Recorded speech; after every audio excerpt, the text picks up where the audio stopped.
A shot of a very important player once his friends move out of the way. Mobile here to watch his former club, current Socceroo. But today's game, Harps, so important for both teams. Well, you know, each week presents these types of games, and certainly head-to-head, Wanderers and Adelaide United, Wanderers things are a little bit more stark for them, given it's so many games without a win. Adelaide don't have to look so far back into the history books to find a three-pointer, but still their last couple of weeks haven't been convincing enough. I'm sure all the players will attest to that, and certainly the coach has been making that point very loudly. And the Wanderers, well, I thought they dealt with some pretty nasty off-field suggestions last week with a very solid performance. Didn't pick up the win, but I thought in general terms they played well. The big question for them is, can they use that as a springboard to pick up some points, starting with a win here tonight in Adelaide? It's going to be a tough assignment. Well, perhaps a little omen for the Wanderers tonight. Last time they came here, they did win by 3-1, and that ended a 7-game winless run against Adelaide United. Two coaches, Marcus Babbel you just saw, and there is Hertjan Verbeek, very much short sleeve weather. The pitch, though, as ever, here at Cooper Stadium, absolutely immaculate. It might be a game of patience, at least in the first half, as temperatures continue to cool. A slower tempo than we might normally expect, but this is a fixture that, of course, has produced some real highlights down the years, culminating in that grand final between these two teams in 2015-16.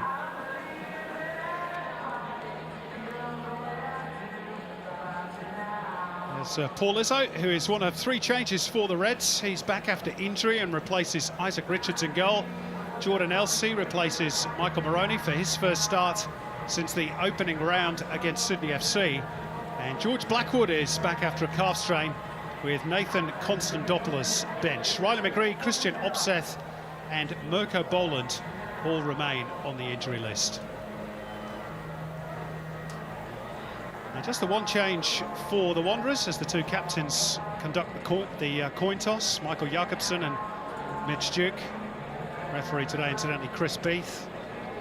And as to that change for the Wanderers, it is a significant one. Kwame Yeboah woke up yesterday unwell, and he has a virus, so he hasn't travelled. That opens the door for Mohamed Adam to make just his second start for the club. He'll start up front alongside Alexander Meyer, with Nikolai Muller and Mitch Duke out wide. Hometown boy Dylan McGowan is on the bench, along with the former Reds favourite, Tariq Elridge. Well, the Wanderers say that all the talk in the media hasn't affected them. Let's see if they can translate that into their first A-League success in 62 days. Their last win was in the Sydney derby. Patrick Ziegler there, who was on target, of course. Thought he might have given the Wanderers the win late on against Western United last week, but for that late Aaron Calver equaliser.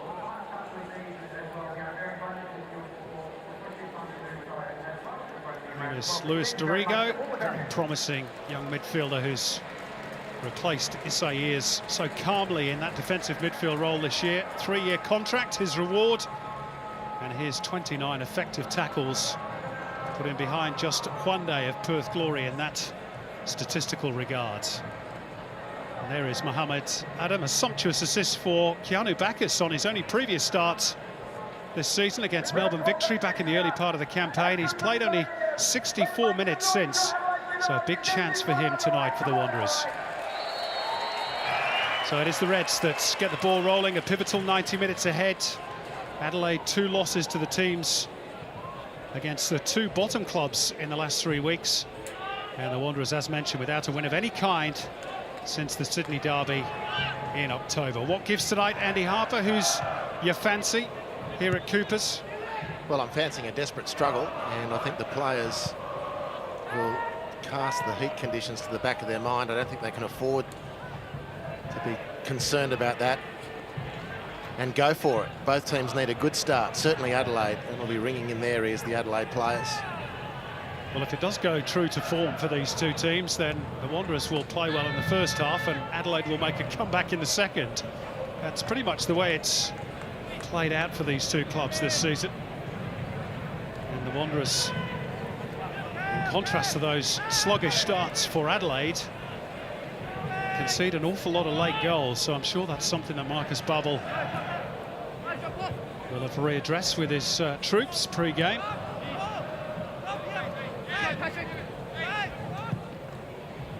Milosnic swinging it across towards Ben Halloran. Here's the recalled George Blackwood. Ferried back by Ryan Strain for Jordan Elsey, who will fire it long, too long as it turns out for Milosnic. A little bit of rustiness perhaps for Jordan Elsey. As mentioned, last started an A-League game here in round one against Sydney FC.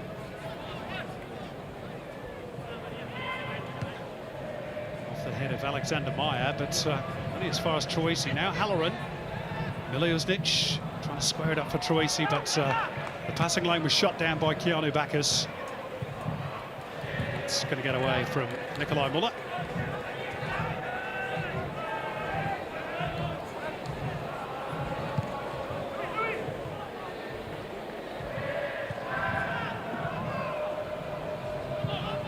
Maria being chased by Mohamed Adams. A useful release for Milosnic. Oh, and Toure just couldn't connect with the ball. Any sort of meaningful contact, and you fancy that's 1-0 for Adelaide. And it was all thanks to Michael Maria with a sumptuous release down the left for Milosnic. And now Adams been caught in possession, and Milosnic gets around Schwegler with ease. A little bit sloppy from the Wanderers. Sluggish from the Wanderers. Russell caught the wrong side and Milosnic nicked in behind beautifully and then hits the perfect pass. And Toure just got it all wrong. That's a goal for all money. Adelaide should be 1 up. And a big escape from the Wanderers. For the Wanderers. Well, Al Hassan Toure, of course, caught up everyone's attention during the FFA Cup. And he followed that up by scoring it against Sydney in round one, but hasn't troubled the scorers since. I talked about a bit of rustiness, Harps, for Jordan Elsey. You can perhaps say the same thing about Al Hassan Toure at the moment. Last weekend against the Mariners, he had just 19 touches of the ball in 90 minutes. Showed there that his touch is a little bit off. Not so Milosnic. Good save, Lopar. Milosnic looking really sharp in these early stages. Great touches early from Nicola.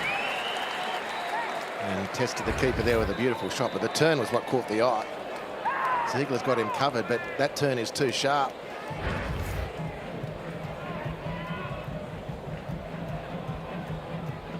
Well, Adelaide trying to start positively, which has been their undoing in recent weeks. Muller gets a throw. Well, it has been a very bright 4 minutes to get things going. Can't accuse Adelaide players of not being at the races at the opening here. That question now needs to be asked of the Wanderers, who've been a little sleepy defensively. Dribbles out off the shins of Alexander Meyer. Tall German who still has just that one goal to his name. Scored against Melbourne Victory. Said in a media interview this week, rumours of his powers being on the wane were premature. Let's see if he can prove why tonight. This is Patrick Ziegler. He continues to keep Dylan McGowan out of the starting 11 for the Wanderers. Daniel Lopar doing exactly what he had to do last week against Western United and make a very important and big early save. They've been indebted to him on so many occasions this season. Here's Halloran. Might open up here for Blackwood. Good first touch. And Daniel Lopar again to the rescue for the Wanderers. Two big stops by the Swiss goalkeeper. And Blackwood not in great shape after this one. Not sure how that calf is going, but it's a good burst. Keeper fantastic, really. Blackwood just trying to chip it over the keeper. He's back to his feet and moving. reasonably freely, but it did take him a while to regain his feet. George Blackwood, just back from injury, so we hope he hasn't niggled anything there. But again, the Wanderers' defence completely opened up. Here's Patrick Ziegler carrying it forward out of the Wanderers' defence and releasing Mohamed Adam on the right. They can get some decent aerial service towards Alexander Meyer.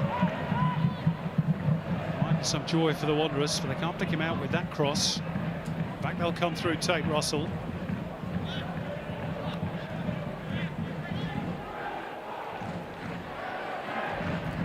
It's a very neat little turn by the fullback. Makes you wonder in some ways why he then opted to turn back towards halfway.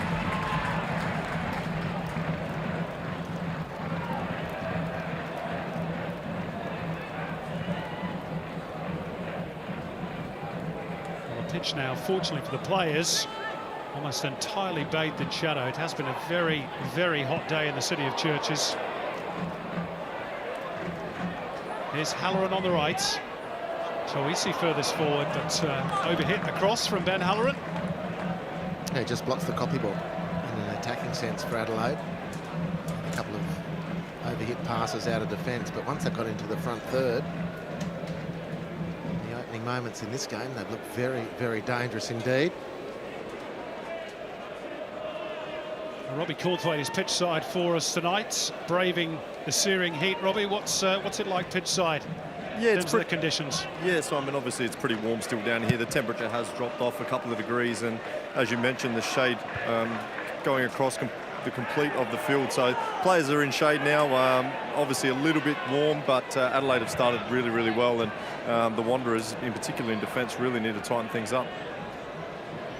Well, they've got a bit of a breather here because there's a problem with Michael Maria. They got in a tangle with Mo Adam, who thought he was fouled, might have had a case, but the ref trying to let the game breathe and move. Players all right to move on. It's great to see. Here's how it happened. He did have a bit of a hold on him, and then Mo Adams just reacted. Wouldn't say he lashed out. There was nothing as dramatic as that.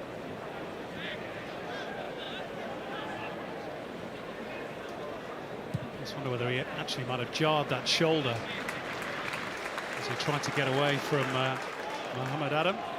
Anyway, Michael Maria looks to be okay, still stretching out. That's that right shoulder blade. Got dragged early, of course, by Herchan Verbeek last week against the Mariners. Didn't have a particularly happy afternoon. And you can say that for the rest of the Adelaide team as well. Here's Georgievski for the Wanderers. Backheeler for Nikolai Muller, but Ryan Strain read it superbly. The opportunity to find a teammate just wouldn't present itself quickly enough for Ryan Strain. It's a worry early for the Wanderers. They're just not in sync at all at the moment. Real opportunity for Adelaide to skip clear here. They've found Curto twice, or Curto's stopped, Lopar rather, has stopped two efforts really well. He's everywhere, Philip Curto, isn't he? Apparently so. So, with those long theatrical dives of his, he'll be in Ballarat tomorrow. Can skip around the country in a blink of an eye. There you go. Western United taking on Wellington at Mars Stadium in Ballarat tomorrow. Double header in the A-League tomorrow, incidentally. Newcastle and Brisbane being played as well. And on Sunday, it's the top of the table clash between Sydney and Melbourne City. Here's Ben Halloran. Messed up a cross earlier on. He's around Georgievski with ease. Blackwood just couldn't apply the finishing touch. The Wanderers' penalty area breach once again. And once more, the Wanderers' defence didn't really have the answers. Just all too easy at the moment for them to make those incursions, Andy. There's a loose ball, though, from Jordan Elsey, again showing his rustiness. Mitch Duke, and there's open pasture ahead of Mohamed Adam here. Meyer in the middle, and it's headed in by Nikolai Muller. The German relieves the pressure on his German coach. Adam with the assist, and Nikolai Müller applies the finishing touch for just his second goal for the Wanderers. Well, that'll do me. Whilst Adelaide have started this match and got to fourth gear pretty effortlessly, the Wanderers were struggling to get out of first gear. And then in a counter-attack, they get good numbers forward. Mo Adam's been very positive, and the deflection works for Nikolai Müller. Very fortunately, off the retreating Adelaide skipper, Michael Jakobsen, onto the bonds of Müller, who's good enough in a very short reaction time to guide that one over Paul Izzo. It's a clever header, a goal against the run of play, but the Wanderers won't care.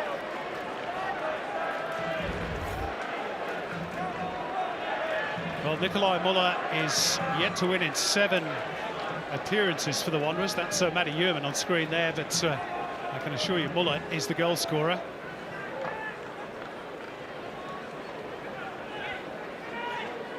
Chris Beath is just holding things up, just to make sure that VAR had no issues, and that is confirmed as being the case.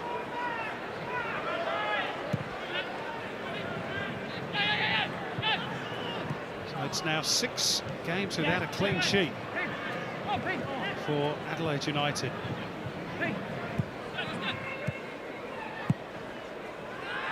And again, they've conceded the first goal. Penny for the thoughts of Hertjan Verbeek at this precise moment. Michael Jakobsen, it must be said, though, and you pointed it out already, Harps, was a tad unlucky. Müller still had an awful lot to do. Yeah, Verbeek would have been very happy about the team's start. Very positive, threatening the Wanderers' goal. Lopar, the keeper for the Wanderers, the man standing between an Adelaide goal on a couple of occasions. And then one counter-attack undoes that very good start. Let's see if it provides the Wanderers with a good enough confidence, or enough confidence to start actually looking a lot more convincing, because outside of that goal, tell you what, they were open for business.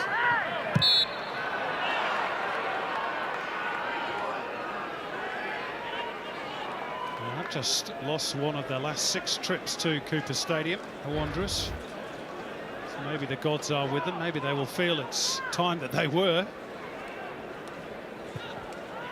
There's the infringement by Miliusnic on Bacchus. Certainly had their trials and tribulations with VAR this season, haven't they, the Wanderers? Well, So I think Marcus Babbel's heart would have probably been in his mouth when Chris Beath delayed the restart.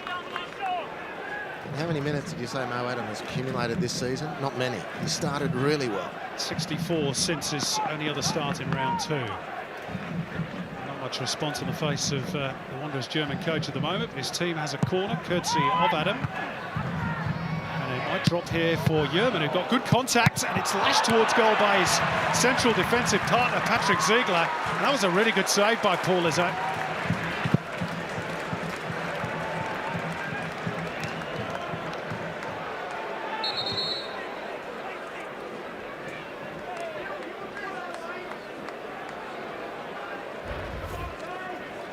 Well, a little flurry in the end, well defended by Adelaide United. Great reactions from Paul Izzo. That was thundering towards the goal from what would have been goal of game Ziegler. Good sustained attack, and both sets of players were really alert to the responsibility defensively. No Adelaide players switched off then, and the Wanderers players were all on their toes, waiting, hoping that the ball would bounce their way. That favour fell to Ziegler, whose shot was a strong one on goal. Paul Izzo was there to save his team. Well, that will be a bit of a concern for Adelaide. Just seeing the medicos treat Paul Izzo there. He's only just back in the team, of course, suffered an adductor injury. And they will hope there's no repeats of that as we take the drinks break on this very hot day in South Australia. It's just feeling that glute area on the right-hand side.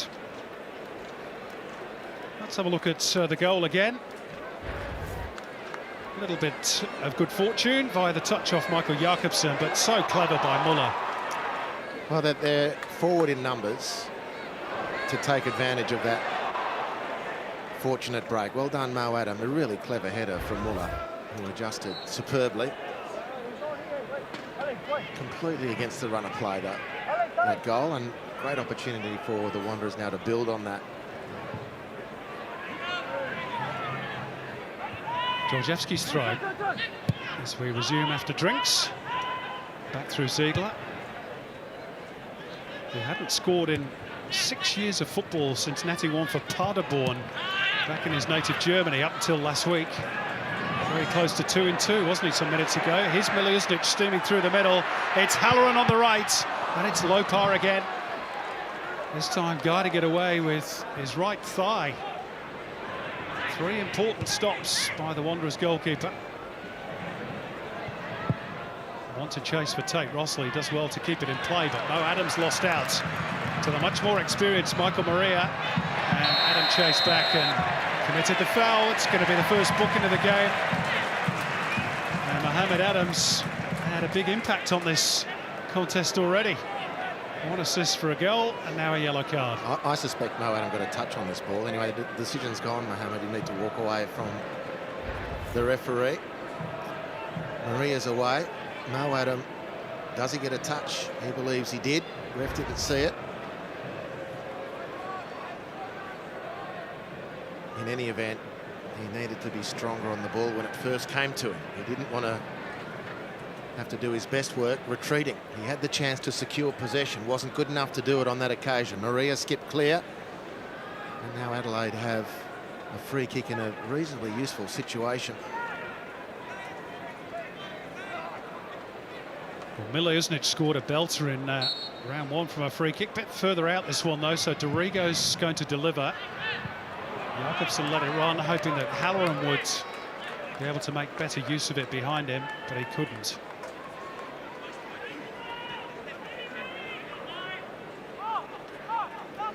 There's Herchan Babek, reading an interesting story on him this week as we look at the As Live ladder, about how he fell in love with football after the 1974 World Cup final. He had pictures of all the Dutch players in a scrapbook.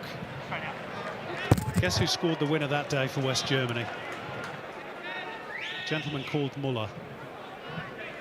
History repeats 35 years later in Adelaide. Gerd Muller made it a special of dinting a lot of people's dreams over his career, unless of course you're a fan of Bayern Munich or the National Mannschaft. Here's Miliusnic, fed by Halloran, and they're all square. It's Al-Hassan Toure with the tap-in. They work that beautifully, the Reds, and they're back all square.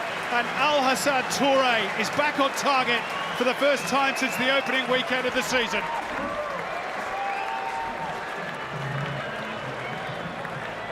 Well, the Wanderers haven't been able to secure their defensive zone since kickoff. And Al-Hassan Toure had a great chance to score early. He missed it. This is another good build-up. He's onside. The tap-in from 2 or 3 is not going to be missed this time round. Miliusnic has been very difficult to come to grips with from a Wanderers viewpoint. Ben Halloran with the nice return pass. And Al-Hassan Toure is there to equalise for Adelaide.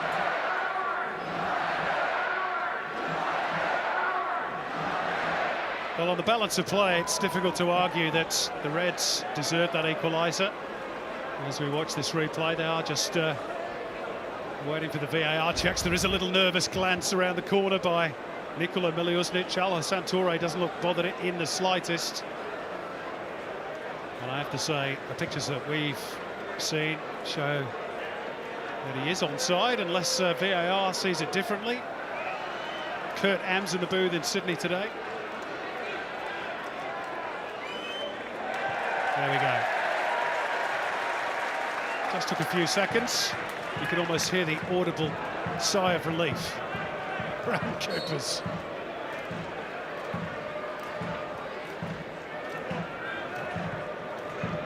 So we're back where we started. Maybe not for long. Mitch Duke released. Muller trying to take it first time on the volley, awkward to execute. Milojevic wins it in the air.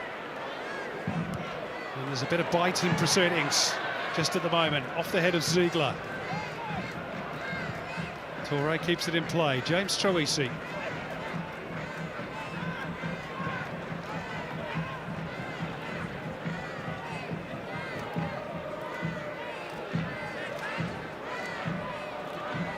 Down the line for Milojevic. Seen out by Russell.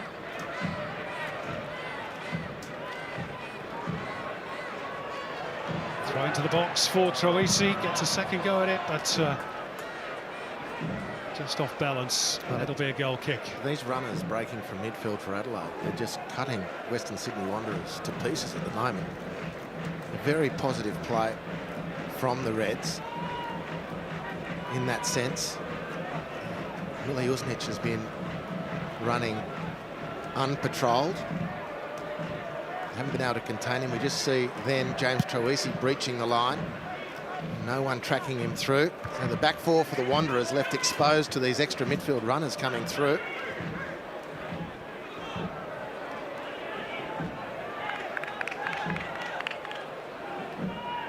Well, that's the responsibility, of course, at least in part, of the likes of Bacchus and Schwegler to provide some of that protection.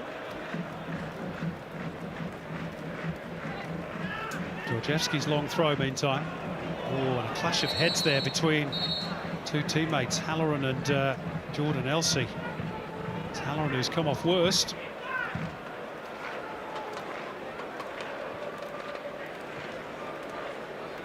Took a fair old whack there, Ben Halloran.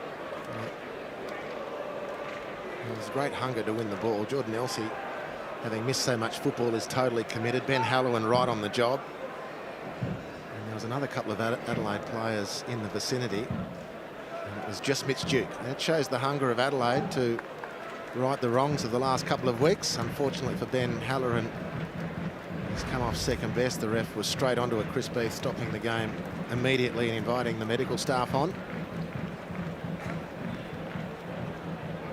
Grabbed that lovely goal in the second half last week against the Mariners to give them hope, the Reds. They weren't able to carry on with it. There's the Adelaide doctor, James Illich, just making sure that there's no issue with any concussion.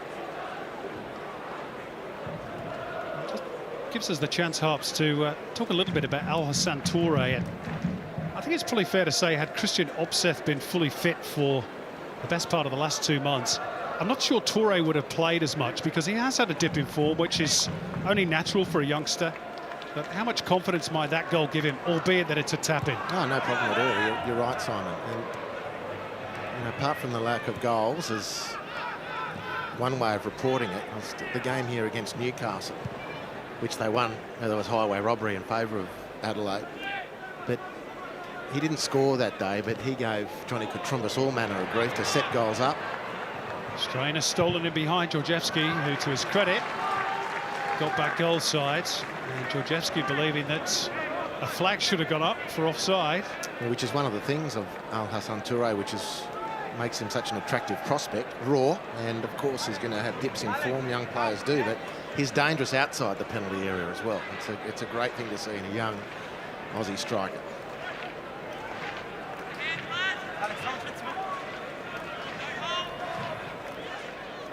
The Adelaide corner from Troisi, and it's gone over the line, I think.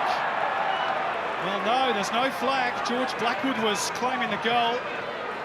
We'll continue with Mitch Duke. That'll be an interesting one to look at again on the replay. Meantime, advantage play for the foul on Mitch Duke, who's now having a bit of a chop at Ben Halloran. And things started to happen all over the pitch here. Mitch Duke incensed by the foul, and then the follow-up contribution of Ben Halloran. And at the other end, George Blackwood was claiming a goal for the Reds, as again the Wanderers struggled to clear their lines. Well, Mitch Duke, as he was breaking away, he didn't see the incredible run by Mo Adam on the near touch line and played it into more traffic. There's a foul by Halloran. The ref's seen this. His wave play on. He's trying to let the advantage go. Well, actually, it's Mitch Duke who's the instigator of the afters, isn't it? not only with a little kick out with the legs, but also the attempted rugby tackle on Ben Halloran. So, well, there's no doubt it was a foul. Duke should have kept his cool on this very hot day. Yeah, well, that's frustration for Mitch Duke. And he's now given the VAR and the ref something to work on. Chris Beath was doing his best to give the Wanderers the advantage. I maintain that Mitch's pass needed to come out wide to Mo Adam. We might have been spared this.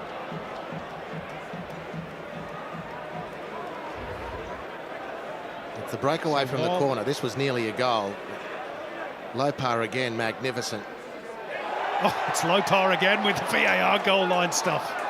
Goodness me, how many times this season? He may as well be at the MCG. He gets the pad to the pitch of the ball beautifully. And again, he's behind the line. It's happened a few times, hasn't it? Yeah, look, I don't think there's any doubt that he gets this before the whole ball's crossed the line. Great reaction from him. He saved his team. There's no doubt about that. There's no question that that should be a goal. But then Mitch Duke breaks away. It was a great surge from the skipper. And then all hell broke loose.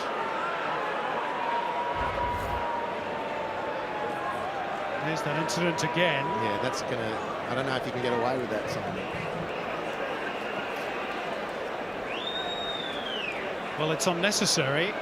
But it's frustration. But I don't know about what. You know, the foul, yes, but the team was still attacking. It was not the most efficient performance from the Wanderers so far tonight. Well, that retaliation means that Kurt Ams is having a bit of a deliberation in the VAR booth as to whether to tell Chris Beath that, in his opinion, maybe that should be a red card, because that's the only way he can get involved. Does it hit the threshold of violent conduct and therefore a straight red? And this is the problem for the officials, because it's not clear cut. It's certainly naughty. Is it a game-changing piece of violent play? Well, what is clear is that really we need the decision a bit quicker than this. This has been going on a little bit too long, I think. You can hear what the fans' opinion is. Okay, that's it. Free kick. Well, they've dodged one. So long as refs are consistent, they've dodged one. This is not the night in 100 degrees, old measure, Fahrenheit. You want to be playing with a man less.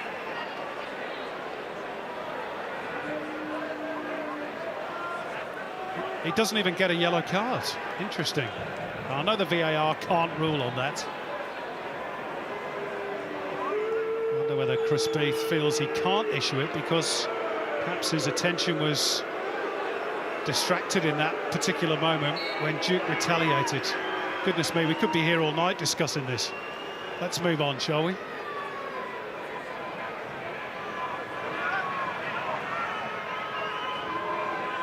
Free kick which Tierman Schwegler is about to clip into the Adelaide penalty area, and Halloran heads away. And Dorigo dallied on the ball. Now Mitch Duke is off in hot pursuit of Al-Hassan Toure, and they've dug it out well here, the Wanderers.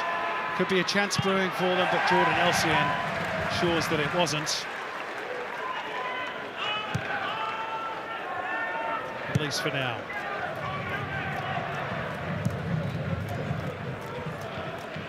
Wide right is Tate Russell. Steered clear by Elsie. Returned by Bacchus. Muller held up by Dorigo. Each challenge eagerly contested. It's a good tempo now to the game. Halloran on the charge. Nobody able to go with him. Wide right is Blackwood. Headed away for now by Patrick Ziegler. And Georgievski acrobatically upfield. You've got to admire the players, Simon. It's in sapping heat. The intensity's great.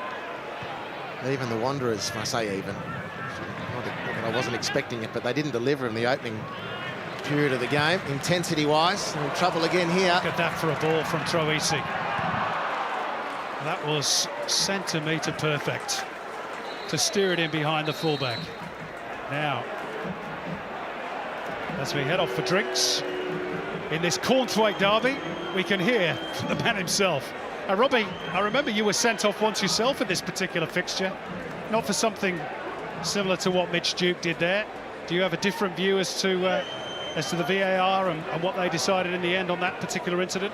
Yeah, I think that's the point exactly I wanted to make, Simon. You see the Adelaide United bench is up and about now. Carl Viet, Eugene Galekovic, all of them.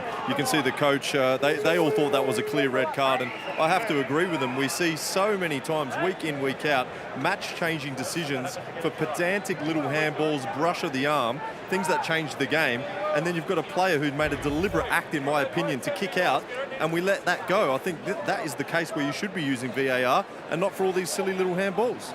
Harps, your view? Yeah, I think they're fortunate to get away with that, but they've set the threshold now. They've decided that that's not violent enough for a red card. And the interesting thing is that Chris Beath saw that first time. I'm not sure he saw the follow-up rugby challenge by Duke. He played advantage. And then when it comes back, when it all blows up, the VAR, and you reported it, as far as I read things, 100% accurately, Simon. The VAR can only advise on a red card. Yep.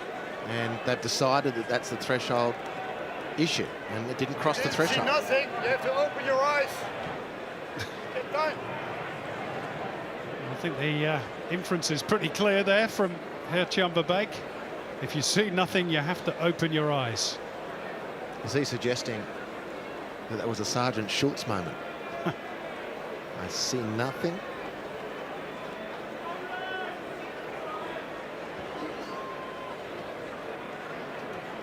You were a huge fan of that show, weren't you? Back in the day. It was our era, Simon. It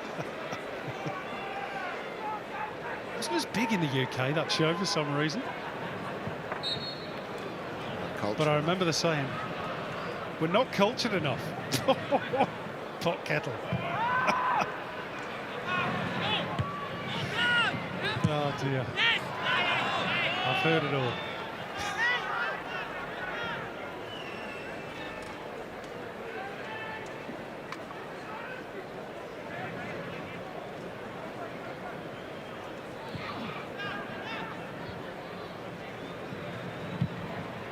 Maya unable to stretch. Here's the body from Toure. Holding Rossel at bay. Went out off Troisi though. James Troisi has passed some moments ago to open up the field down the left. For Miliousnic, I think, was absolutely delightful.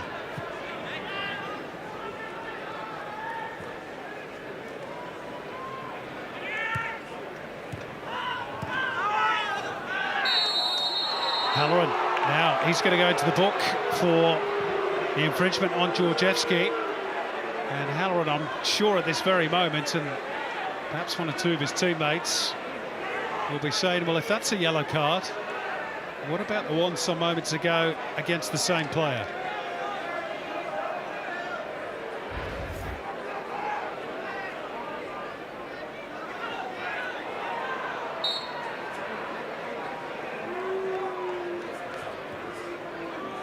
He's gone over the top of the ball, there's no doubt about that. It's a foul. On that instance, I don't think you can have any complaints. No. It's a push by Dorigo, and the home fans starting to get a touch irritated.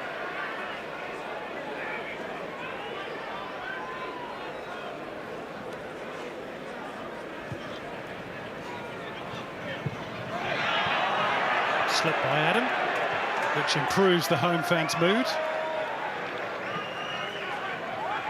Take Russell, I should say, not Mohamed Adam.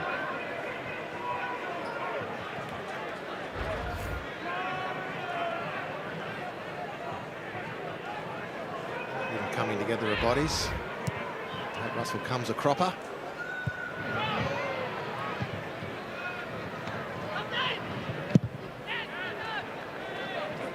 Maria closed down by Russell. Enjoying back-to-back starts in that right fullback role, Tate Russell.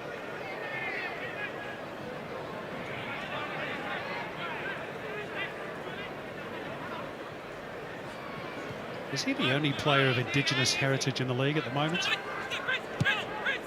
now that David Williams has moved overseas. Came off the heel of Strain. Cleared by Elsie. Just leaving that question open. I don't have a particular answer for it. No.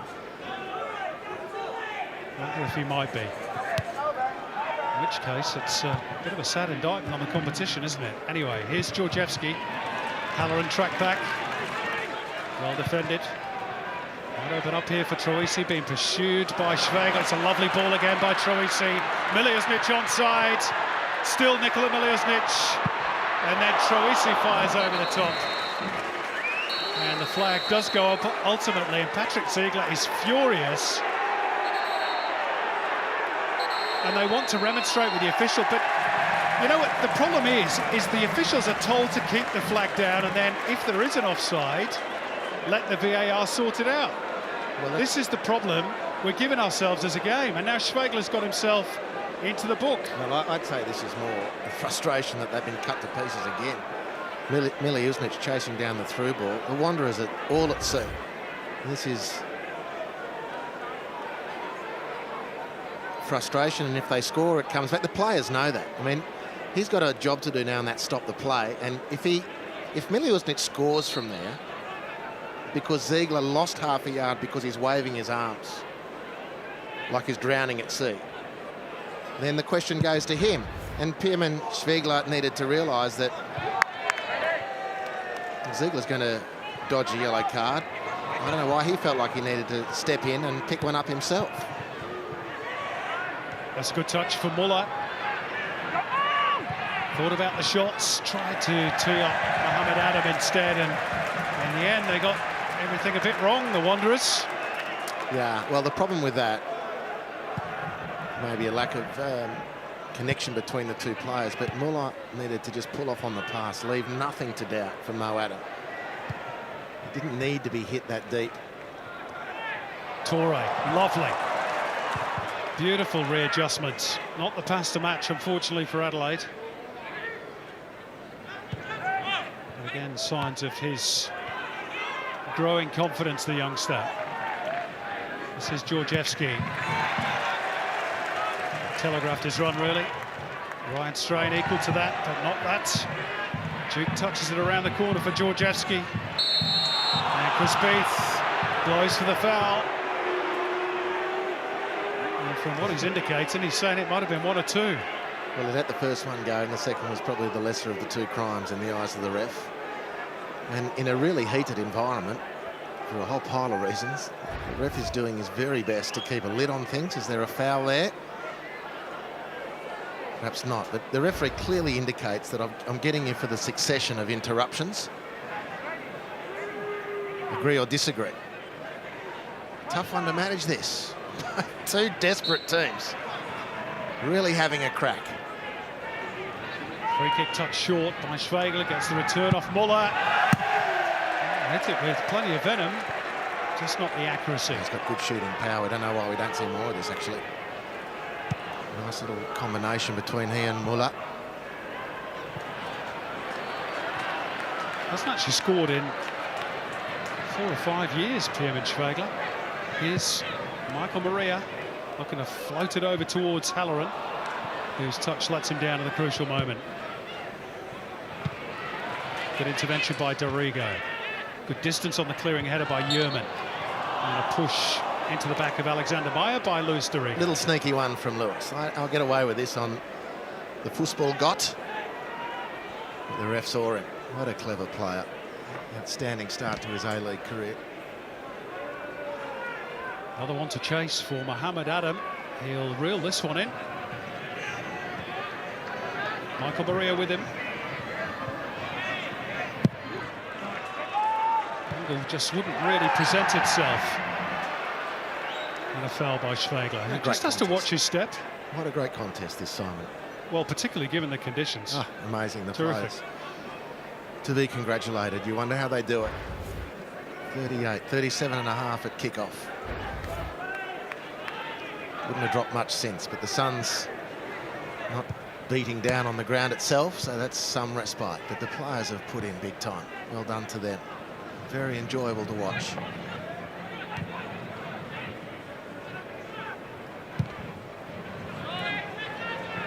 Elsey, a little off key again.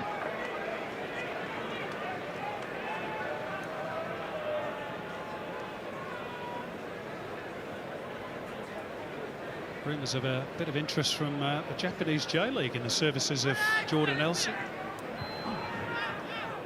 Might have to improve his distribution if he's going to go there. Although in fairness to him, he's mentioned not featured from the off since back in round one.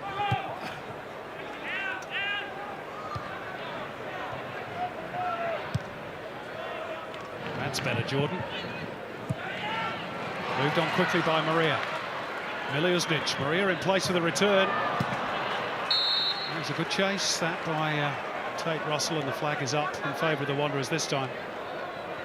They've had plenty of joy down that left-hand side, Adelaide. He's been brilliant tonight, Miliusnic. But they're definitely ruffled. The feathers of the Wanderers are definitely ruffled. Even then, when that free kick for offside is given, Matt Yerman decides that he needs to show his displeasure to the assistant. But it's wasted energy, Simon. The players know the procedure. It's not new. And it's just wasted energy. Focus on stopping the runners coming through and winning the ball that's there.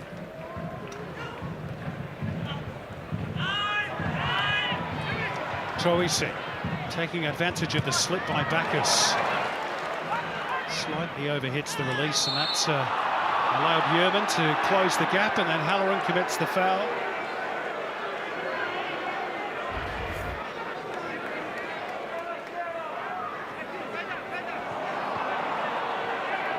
And again,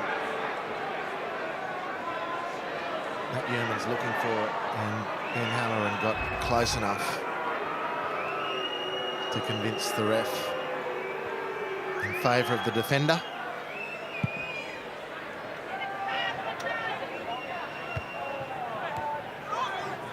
Good header one on the near touchline by Mitch Duke, but Muller's lost out to the industrious Luis Dorigo.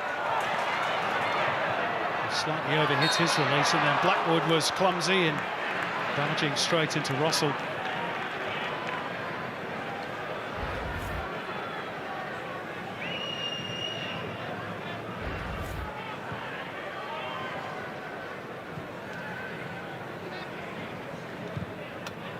Approaching the final minutes of the first half. It's been a very watchable game of football so far.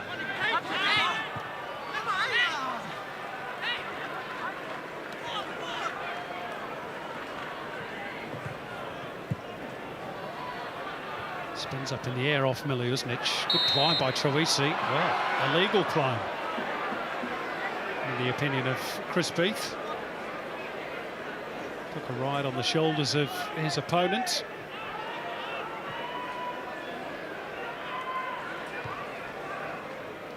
And this is Yerman. Georgievski having a stretch. Troisi shut down by Bacchus, but that opened the laneway for Ryan Strain. Good release by Strain. It's Miliusnic. Can he find Toure? It's Al Hassan Toure. And he's butchered the opportunity, the youngster. Thumps the ground in frustration. Big chance for the Reds to go into the sheds, 2-1 up. Well, you haven't seen Nikola Miliusnic as dominant as this ever in a half of football. That's a toe poke from there for Al Hassan Toure. Enough of the goal he can see. Goalkeeper advancing. And the nerves tighten perhaps, but that's a toe poke past the advancing Daniel Lopar to give Adelaide a 2-1 lead going into the sheds. 6 minutes to be added, of course, for the drinks breaks. One or two other things as well. Really interesting little subplot to this one, Simon. In the battle between two outstanding young number sixes, Dorigo for Adelaide and Bacchus for the Wanderers, against difficult opponents, you'd have to say that Dorigo was winning that. Kieran Bacchus has found James Troisi in particular really difficult to get a handle on. There's no shame in that. He's a highly credentialed Socceroo, fantastic career. Big test for both youngsters. Dorigo flying as a young player, flying at the moment. Now, I return to my point of last week, Andy. Playing out from the back when it's not on for Adelaide. I don't see the point of that. Jordan Elsie's just thumped it out of play because they were under pressure. And yet there is an insistence on playing out from a goal kick, come hell or high water. Well, their choice. He pumps it up the field a little bit earlier and loses that one. Same outcome.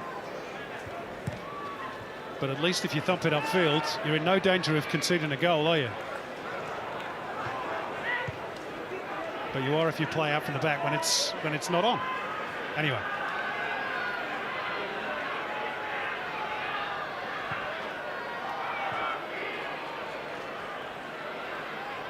Maria and Adam tangling for it, and that opens the gate for Muller, and Mitch Duke with the scissor kick. That would have been something special. He's not unlikely from there, Mitch Duke. His body, he's had a couple of injuries, but he's basically made of rubber. And you need to do that. Moving away from goal, not just back to goal, he's moving away from goal. It's poor service into the box, and the German deliverer saw the German finisher in Alex Meyer, and he couldn't find him. That was the main target, which Duke had to improvise from there on. Well, Adelaide did opt to go long on that occasion from the goal kick.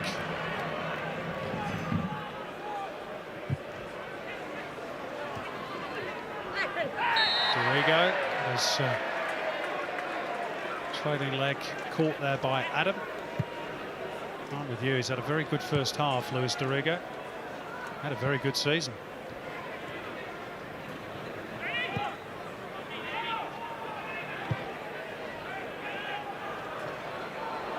Michael Maria taking his eye off the ball.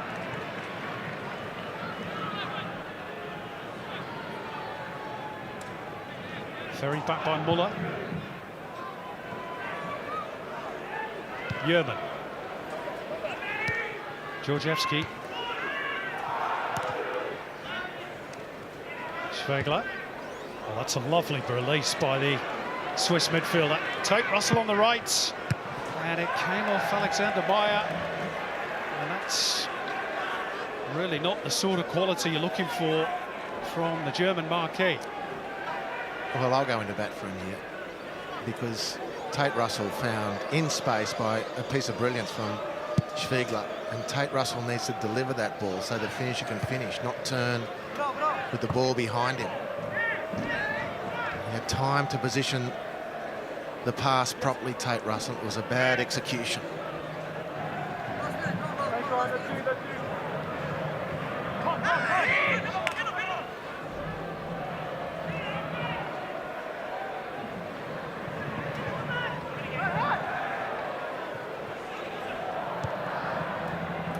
Elsie wanting options.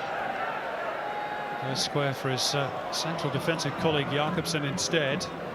The dangerous Milojusnic looking to attack Tate Russell, and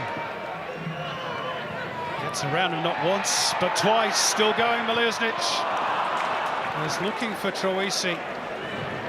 Backus just dangled out a leg. Saved the day for the Wanderers. I'd love to know what was in Milojusnic's Christmas put. He has been blistering today.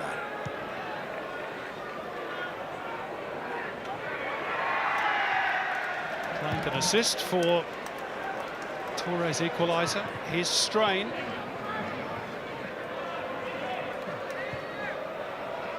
Jabbed out of play by Georgievski.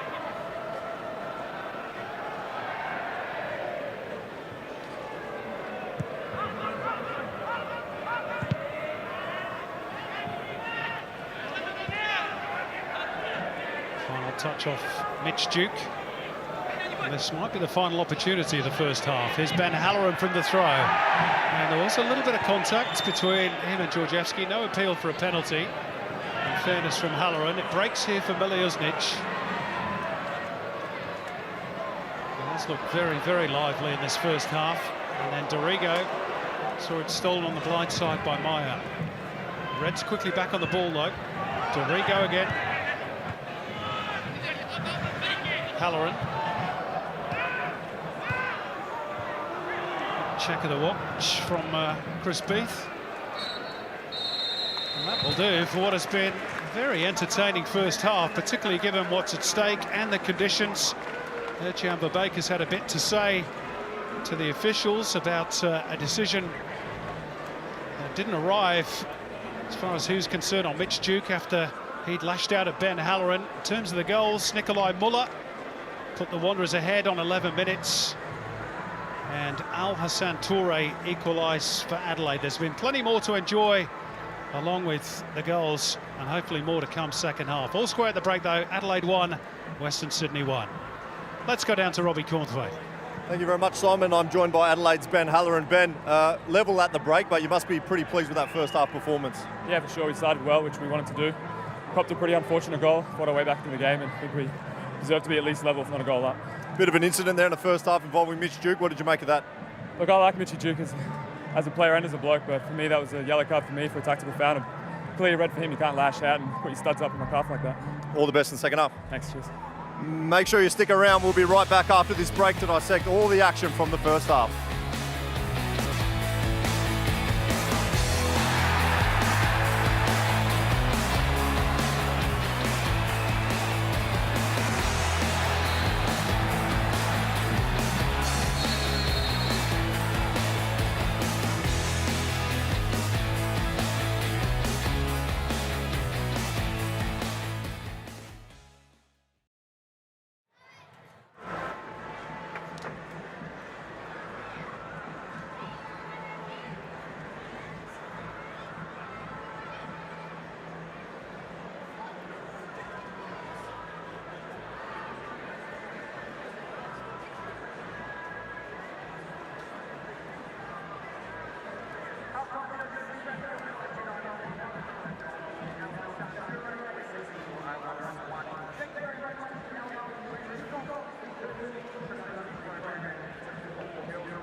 Mitchell Duke.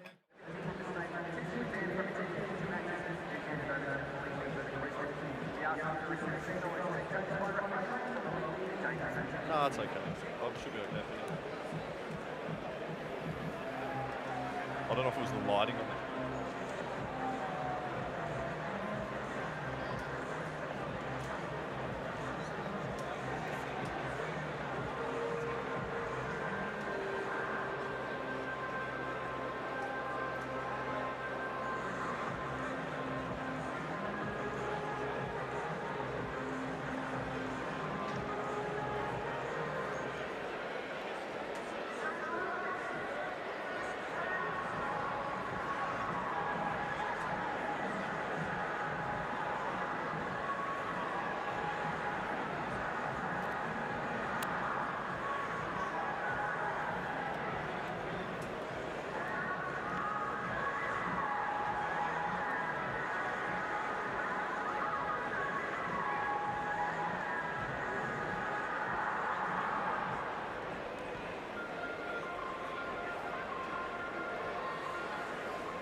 Cooper Stadium. It's a hot night here in Adelaide. And it's heating up on the pitch as well between Adelaide United and the Western Sydney Wanderers. We're all level at the break, but what a contest we have on our hands here to kick off round 12. Welcome back to Toure Rushton. It's great to have your company. And a man that had the best seat in the house, Robbie Cornthwaite as well. It is a Robbie Cornthwaite derby. Two of your former sides going head to head. Yes. It's about 35, 36 degrees down here.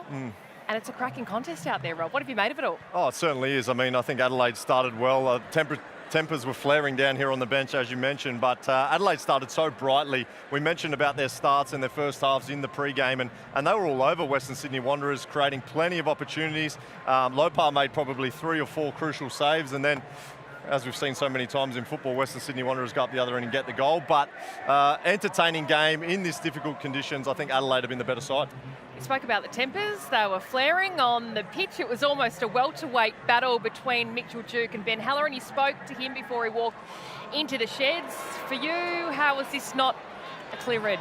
Yeah, I mean, I'm so surprised. I mean, I spoke to Ben as we walked off. He said, yep, tactical foul from myself, yellow card, but how it's not a red card to Mitchell Duke. He said he likes Dukey. I've got nothing personal against Dukey, but for me, that's a deliberate act. He's retaliated. The Wanderers players have looked very frustrated at times, in particular at the back, and I said it during the first half. If we're going to give these handballs for the body half an inch away and a penalty, and it's going to change the whole game, we have to be giving these deliberate acts of kicking out against an opposition player. For me, that's a clear red card. For you then, why did Chris Beath opt not to give it? I mean, you'll have to ask him. I mean, he's obviously not seen it in real time. Yeah. He's waited for the decision of the VAR, and they've come back and said no red card. Maybe they thought it was a yellow, which they can't give, and maybe they spent too long looking at the goal line one, whether it crossed, whether it didn't, and they forgot to have a closer look at that one. Yeah, we're going to look at that moment as well as we spool through the 2 goals that were scored. You spoke about Adelaide United. They started so brightly. For sure, Hurch Upperbank would have been prouder of his side of the much improved start. But anyway, next minute, against a run of play, it was Nikolai Muller, a little bit unlucky for Michael Jakobsen. Oh, yeah, definitely. I mean, and Jordan Elsie's only just come back into the side. He's probably missed 6 or 7 weeks, and he's the one that gives that pass away to Mitch Duke. As soon as he gave the ball away, Marcus Babbel from the bench was screaming to give the ball out wide to Mo Adam. He gets his head up. Jakobsen gets his feet a little bit crossed over, sort of a half nutmeg with the deflection, and it loops up. And you've got to give Muller credit because he hasn't got too long to think about it. It's a clever piece of play where he just looks to guide the ball, and the ball's already got enough speed on it and just nestles into the back of the net. It was only a matter of time. Adelaide did find the equaliser. You've got to say it was pretty worried. You felt like it was coming. Nikola Milausnic, I mean, he is speeding through this heat, and he was very involved in Alhassan Toure's goal. Oh, yeah. I mean, Adelaide's been absolutely cutting the Wanderers apart with these forward runs. They've got too much athleticism in the front third. Toure, Milausnic, Halloran as well. George Blackwood really gets involved, and I think this was the second time that Toure was able to slip his defender, get goal side. Great run from Milausnic, plays, doesn't stand still, gets it back, cuts it back into that danger zone. He's just asking someone to tap it in, and that's what the young boy does. Look, Alhassan Toure, though, he got a goal. Could have had 2 or 3. He was chasing a hat-trick. I guess that's the good moment. But he was a little bit shaky. He was angry at himself, though, you could see. He's going to be in the sheds thinking, I could have the Reds off and flying here. I mean, this for me was probably the best chance. There's not too much pace on the ball. It's another brilliant ball from Milausnic. Lovely way to pass. Gets goal side again. And as I mentioned, these forward runs, he's goal side of Matt Yerman. I mean, Lopar comes out, does well, narrows the angle. Probably needed to have a little bit more conviction there. Probably hesitated slightly, but he's been looking lively. Daniel Lopar for the Wanderers. Oh my gosh! If you were Marco Kurtz, you're on the side. Marcus Babbel, you're on the sideline going, "Amen" for you. Yeah. He has been outstanding yet again. Oh, I mean, he saved his team in that opening 5 or so minutes. Number of saves. This one off the line. I mean, we saw this. I think it was against Western United, where he made a very, very similar save. I mean, I'm no goalkeeping coach. Whether or not it's poor goalkeeping that he's actually standing behind his line to begin with, I'm not sure. He's quite far back there, which gives the opportunity for the ball to cross the line. But you've got to give him credit. Sticks out that left shin and able to clear it away in just in time. He does incredibly well there. So what happens in the second half? He breaks the deadlock, Robbie. listen, I went for Adelaide before the game. I think they're the side that's dominating play. These forward runs as the game goes on in this heat, the Wanderers defence is going to tire. I think they're going to get more joy. They have looked incredibly sharp. The Reds, we are off to a short break. A huge second half, though, coming up between Adelaide United and the Western Sydney Wanderers. We'll see who can indeed break the deadlock. But do not forget, we have a huge top-of-the-table clash heading away live on Fox Sports across the weekend between Sydney FC and Melbourne City. Barbarousis, he's going to pull the trigger. Costa Barbarousis, what a finish! Jamie McLaren, Kurto can't stop that one, and the back is back. Beautifully weighted pass, here's Lafondra! Adrian Luna, quickly taken, Brian Grant's on the right-hand side, Sydney FC in front already. It's Lachlan Wales to pull it back, it's Jamie McLaren, he just cannot miss, can he?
Welcome back to Cooper Stadium, where it's all square at the break between Adelaide and Western Sydney. Nikolai Muller giving the Wanderers the advantage on 11 minutes. Adelaide striking back 9 minutes later. Nikola Miliusnic's the provider. Al Hassan Toure, the goal scorer. Talking of goal scorers, he scored a few at this venue down the years. Marcos Flores in the white t-shirt, Adelaide legend. back living in the city, no longer involved in the professional ranks, but still very much a football man. Cooper Stadium, wonderful site as it normally is. This venue is going to get a $3 million upgrade for the FIFA Women's World Cup. Let's hope we're successful in getting that competition. Should find out in mid-2020. Although there's no talk of any extra roofs being added to the various stands, which is a bit of a disappointment, particularly Andy Harper, on what has been a blisteringly hot day as we've had today. Yeah, well, we've paid credit to the players for putting out in this great heat. Massive kudos to the fans as well, sitting in that directly setting sun.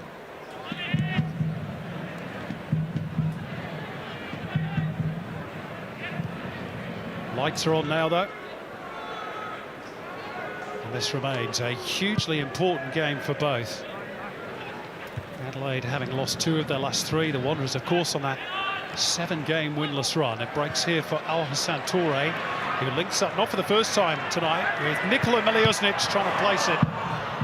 And some desperate defending by the Wanderers averts that particular danger. Adelaide, by and large, have been in control. It's not to say that the Wanderers haven't had opportunities themselves. Patrick Ziegler might have made it 2-0 for the Wanderers before Al Hassan Toure netted the equaliser, but for a fine save from Paul Izzo.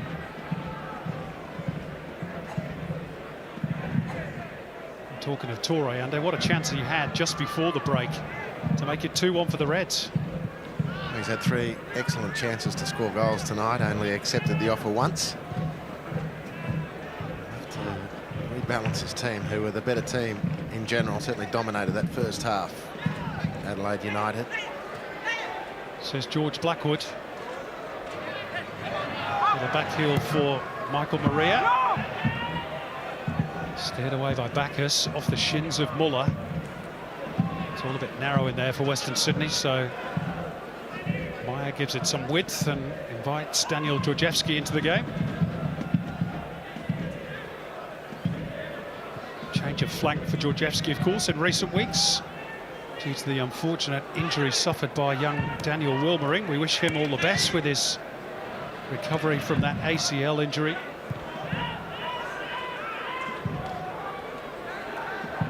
This is Yerman. Georgievski with time. Finds the head of Jordan Elsey. Was there a push there on Schwegler? There was, by Blackwood. Good clearing header from Jordan Elsey. Schwegler reacted quickest. Clipped by Blackwood as he went through after winning the ball. Just the slightest of pushes, but it was enough.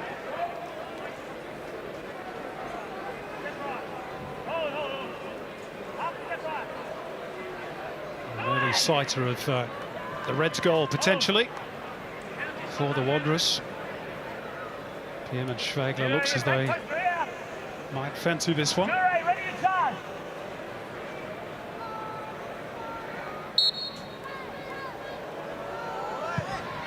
Clipped towards the edge of the 6-yard box where Meyer was located. Adam got a little piece of it. Yerman trying to dig the ball out for the Wanderers. And now they could get caught on the counter. It's Al Hassan Toure.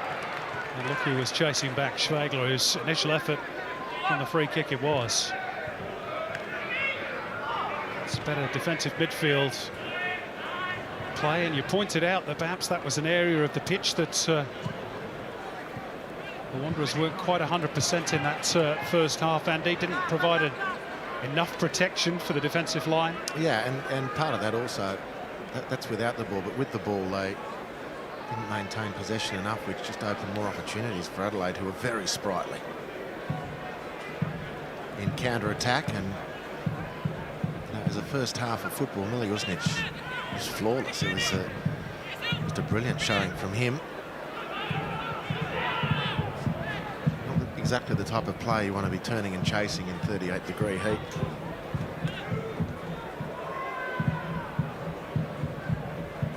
Although on the heat, I've got to we've been talking about the heat. It's a massive factor, but got a message at half-time from the one and only and the great John Cosmina, an Adelaide boy who recalled the game in 1982, playing for Sydney City against Adelaide City in 44-degree heat. Willie Murray, a Scotsman, fresh off the boat, lasted till half-time. Now Troisi chips it out in front of Al Hassan Toure. Square is Halloran, and he put it behind him. It wasn't a sort of pass that Halloran wanted, but he was in such a good position. The youngster couldn't find him effectively enough. Gee, it's a massive let-off for the Wanderers.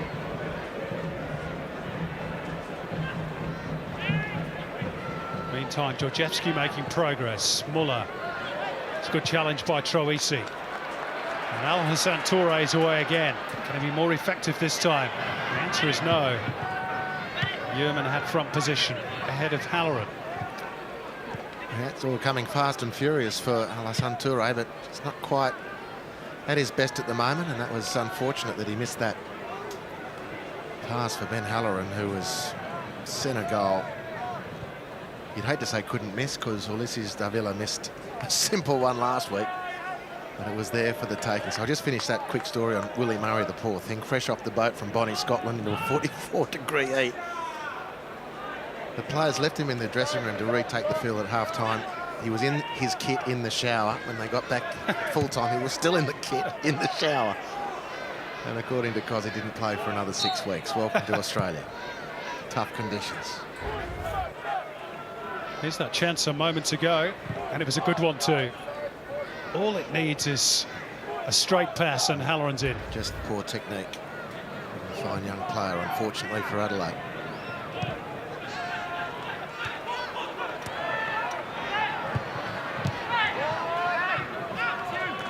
Troisi. Maria's got his arms all over Mohamed Adam.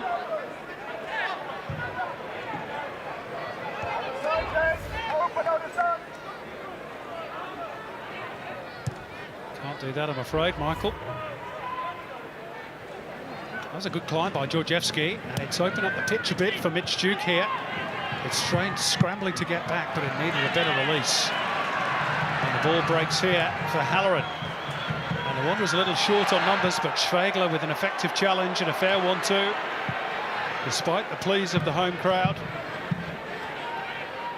Well, given the difficulties the Wanderers' backline has had in dealing with the speed of Halloran and Miliusnic, that was a telling intervention from Schwegler.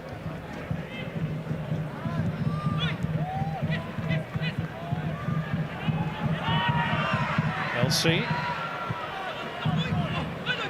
He's in a bit of a hole there, but Adelaide have managed to get themselves out of it, and they get the throw as well. Let's quickly get down to Robbie Cornthwaite. What you got for us, Robbie? Yeah, it's only 5 or 7 so minutes into this second half, and a lot of the Wanderers players already looking quite tired. We know it was a very, very tough conditions in the first half. We mentioned the speed of Adelaide a number of times up front, but it really looks like, especially Toure versus Ziegler, might be an area for Adelaide to try to capitalise on. Thanks very much, Robbie. Tate Russell has seen enough, clearly. Replaced by, as I labelled in the pre-game, former Adelaide favourite Tariq Elrich. I'm not sure by the sound of the welcome it's too friendly, though, for Tariq. After swapping the red for the red and black, 101 games he played for Adelaide United as a part of that title-winning squad in 15-16.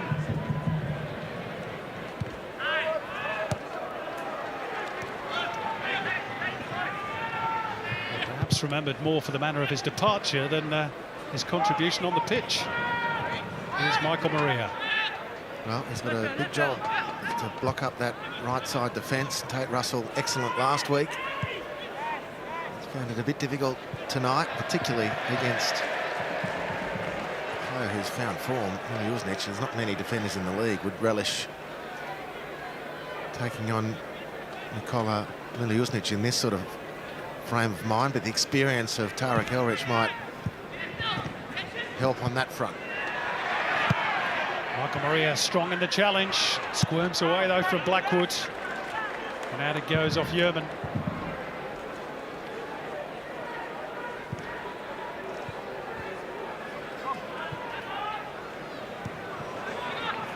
Miliusnic, Halloran. That came off the hand, I'm pretty sure, of Georgievski, but Chris Beath either didn't see it or deemed that it was close enough to his body. That's what he's indicating. Not making himself unnaturally bigger, Andy. His arm's close enough to his body, but that one's in the penalty area, Simon. I'd hate to be adjudicating. Yeah. Troisi bowled over. There's no foul there either by Adam. Chris Beath again drawing the ire of the home supporters. Here's Alexander Meyer. Looking for options. Finds one in Keanu Bacchus. And the ball almost broke for Nikolai Muller, who feels he perhaps should have been played in a bit earlier. But Adelaide was stretched. One of the rare occasions they have been. Oh, Paul Izzo getting the yips. Terrible clearance. Maybe you should have played it out from the back. Well, he was trying to, clearly. That was the problem. Here's Troisi. Breaks for Blackwood. Errors creeping in from both sides. Little scoop finds Troisi. Miliusnic trying to restore some order. Overcooked it and then was lunging in the challenge on Schwegler. And Chris Beath blows for a foul. Really good burst of action. Really good burst of action. Wonderful opportunity for the Wanderers. Ball just wouldn't sit for Alexander Meyer, who on 3 occasions ignored the supplications of Nikolai Muller, who let him know about it. And then at the other end of the field, Adelaide looking very dangerous again and sliding in. Miliusnic there, foul correctly adjudged. And the very industrious, high quality, but very industrious today, Bierman Schwegler. He actually wins the ball cleanly, Miliusnic, but it's that trailing leg that collects with the Swiss midfielder.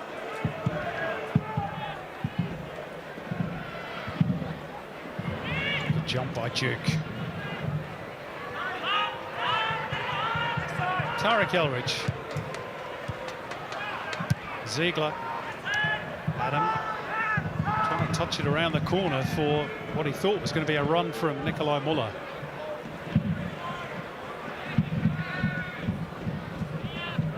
Game nearing the hour mark. Finely balanced. I get the sense that neither team is prepared to settle for a point, given their current runs of form. And the Wanderers are readying Nick Sullivan as their second change. Expect him to be with us next break in play. Mistake in time by Strain.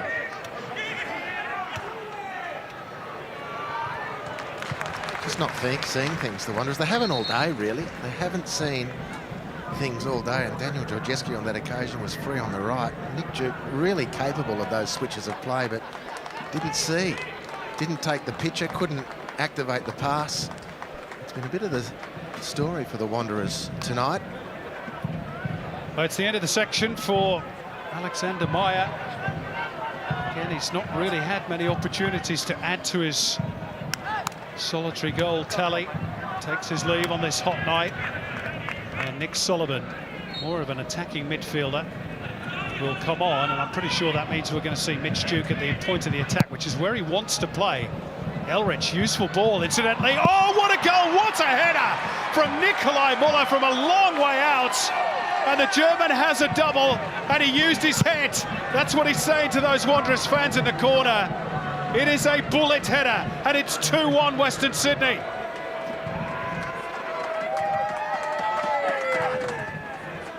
Well, you'll travel the globe watching football, and you won't see a better header than this. Talk about seeing things and activating the pass. Kudos to Tarek Elrich. A brilliant turn to make space on the near touchline in the first instance. He sees Muller on the far post and picks out a beautiful pass, but that header is just outstanding. You go the length and breadth of this planet, you're not going to see a better header than that. It is brilliant from Nikolai Muller. Just brilliant. And absolutely unstoppable from Paul Izzo's point of view. Little wonder he goes to the fans and says, yep, I used my head to great effect, and didn't he just? We wondered when we were going to see the best of Nikolai Muller. Today's the day. Wow, that was breathtaking. You watch that over and over and over again, and you'll never quite understand how he does it. Fully intentional. The way he lined up for the ball. This is going back across the goalkeeper into that far corner of the goal, and he just nailed it. Complete precision. Fantastic goal. Well done to Toure Elrich. A telling impact off the bench for the former Adelaide player. And a foundation Wanderer player, one of the first 4 signed by the Wanderers, by my recollection, at their birth. Marcus Barber with some breathing space. Don't expect Adelaide not to come back from here. They've been very, very good tonight. But beautiful skill from Elric to make the space. Beautiful vision. Fantastic. It's just a wonderful goal. It's fantastic football from the Wanderers. That finish is something else. And the ball from Toure Elrich required for the magician to do his thing. Great football. Well, now the question is, can they hang on to this lead or even extend it? The Wanderers, as Marcus Babbel will know, have made a habit of conceding late goals, particularly in recent weeks. In the last 6 games, they've conceded 4 in the last 5 minutes of matches. So this one's a long way from being over. They've got their noses in front.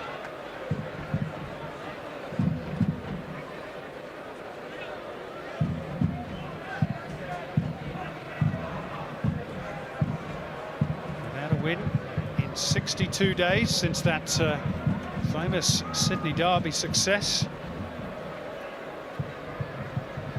All the way back in October.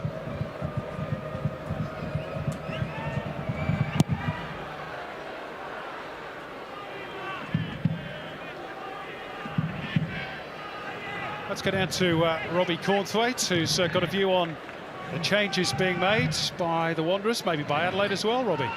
Yeah, definitely. I mean, we spoke before the game about Marcus Babbel maybe not making as many changes as we would have liked to see. Just wait and see how this pans out for the Wanderers. It's Mitch Duke on the right, and it's Georgievski was shaping to shoot. Still might. Adelaide trying to dig the ball away, and now the whistle has gone. Back you go, Robbie. Yeah, we just touched on the fact that last week when they went a goal up, maybe it was time for some fresh legs. He hasn't waited too long in this second half. Already made the 2 substitutions, and he's got his side in front as well. Toure Elrich playing obviously a very, very big role in that second goal. Maybe back up to you, Harps. Do you think it's a bit more positive from the Western Sydney boss? Well, you'd have to say so now in hindsight, because Toure Elrich has rewarded the coach's decision. I think it was a black mark on the coach last week, in my view, and leaving his bench full, not protecting that lead at home. But Tate Russell was struggling here tonight, so he acted, and Elrich did more than just plug up the hole defensively. One's offside.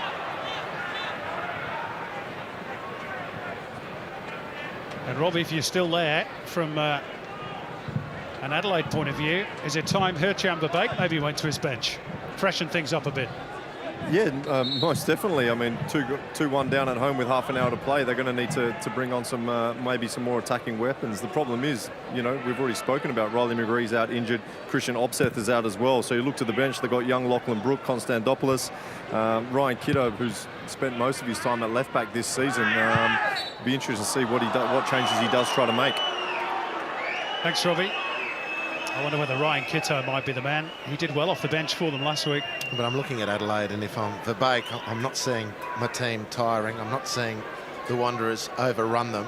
I'm not seeing anyone playing particularly poorly or getting exposed. So for the time being, he might hang on, leave the burst for later and see if anyone does with it, and believe that the formation that's been out there today, which has dominated so far, can actually retrieve this one. It's certainly well within them. But to Barbel's credit on the Alexander Meyer change, this is a game which is too open for a player whose mobility is not his strong point. Last week when the Wanderers were dominating Western United, Alexander Meyer can do his thing around the penalty area where he's got great quality, but in an more open game like this, we're not going to see the best of him. And that Barble has moved to get a more mobile player out there, I think was an astute one. Miljuznic, who's certainly mobile, just a span away though from Al-Hassan Toure. Reds chasing the game for the second time and not going to get back on terms with balls like that from Dorigo.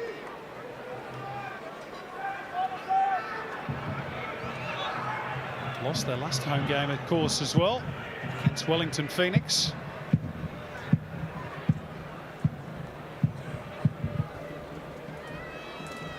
Daniel Lopez had a big part to play in the Wanderers' performance tonight, certainly in the early stages, made 2 or 3 very important stops.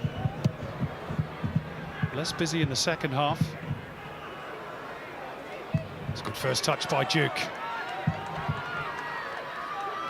Deft little scoop forward for Sullivan. And the Wanderers will get the throw-in.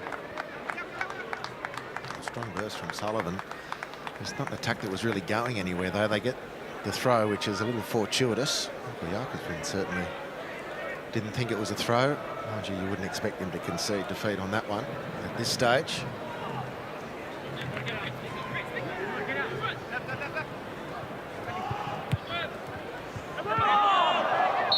Handball, the verdict against the substitute for the Wanderers, Nick Sullivan.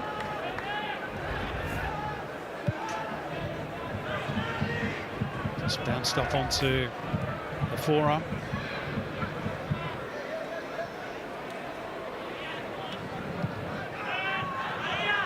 Troisi. Toure stuck that out well. Not a bad release either, just maybe a touch too short. And they do appeal for a foul, not given. Here's Michael Maria. His shot was off target. Blackwood was trying to divert it goalwards.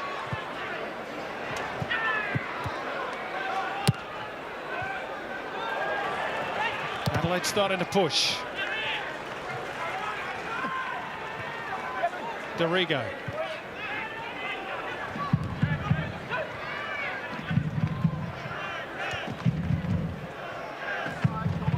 Troisi. Jakobsen.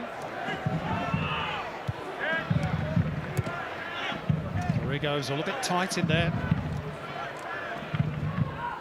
Tarek Elridge trying to stick like glue to the dangerous Nikola Miljuznic. And Chris Beatt's going to bring them back and issue a booking there. Might have allowed play to continue. George Blackwood has gone into the no book. Yeah, he's really worked overtime, the ref, to play advantage tonight. I think he's executed that really well. Quite sure he didn't let that one breathe. Mitch Duke picks up the ball. He's got players in support. He's got what's left of the back four in the counter-attack moment facing him. Plenty of space in which to work. Might have been worth letting that one go. Booking for Blackwood, nonetheless. Elridge gets the corner. It's been a really good introduction off the bench, defensively and offensively.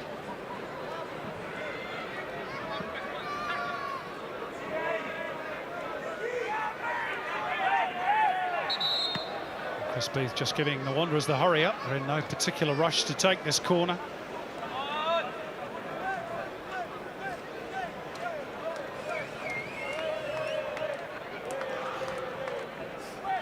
Ziegler and Yerman just lurking at the back of the penalty area. It's going to be Nikolai Muller to try and turn provider. Up and away by Jakobsen.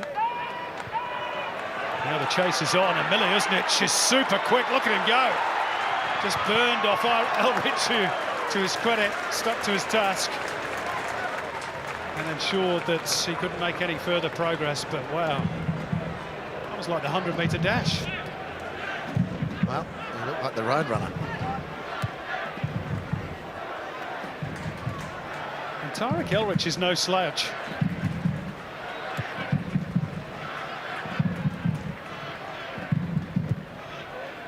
Oh, Miljuznic and Maria left it for each other.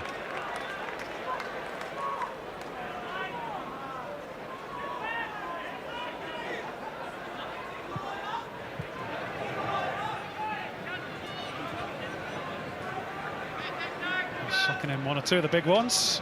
Tarek Elrich after that long bursting chase to keep tabs on Elrich, on Miliusnic, I should say.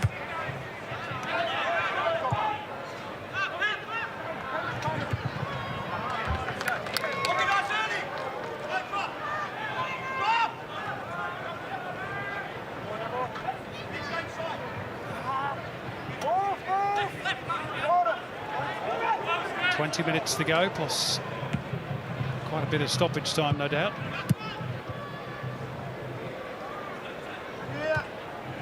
Forward by Elrich. Intervention by Dorigo. Only brief for the Reds. Here's Bacchus. Georgievski. Pirouette by Bacchus. And Ziegler. Elrich. Ball always favouring Michael Maria. It's a really poor clearance by Izzo. Straight back at Mohamed Adam. Michael Maria saves his bacon, and the upshot is a goal kick.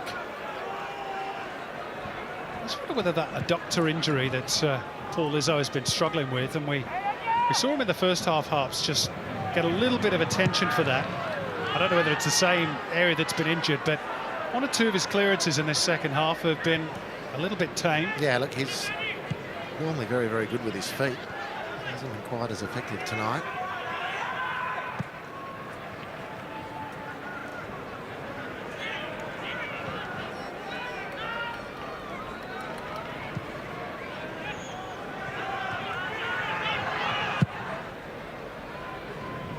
Swung out by Lopa towards Elrich, just glances off the top of the head.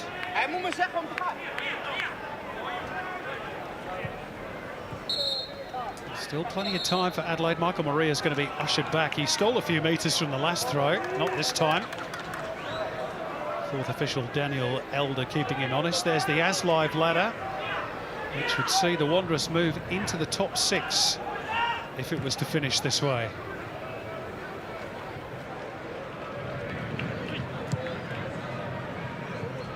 So far as this A-League season is concerned, only Melbourne Victory have dropped more points from winning positions so far this season than the Wanderers. So still plenty of time for the Reds to turn it around. And here they come down the right, thanks to George Blackwood.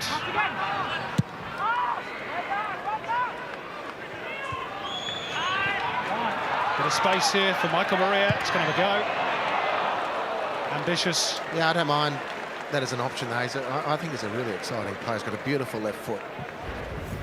He got dragged last week for a subpar performance, but he's a very clever player and a great dribbler. You don't see a lot of long-range shooting from him, but there's no reason why he shouldn't back himself from there.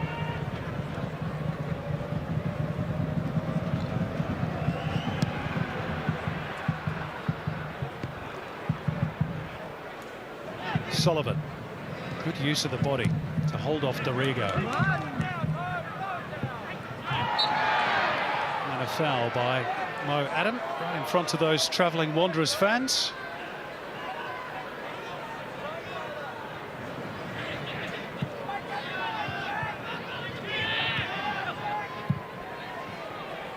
Elsie to thump it upfield. I had a feeling Toure might have been offside there, and Yeoman's angry that the linesman didn't flag, but again, similar scenario to the first half. The linesmen now are told to let it breathe.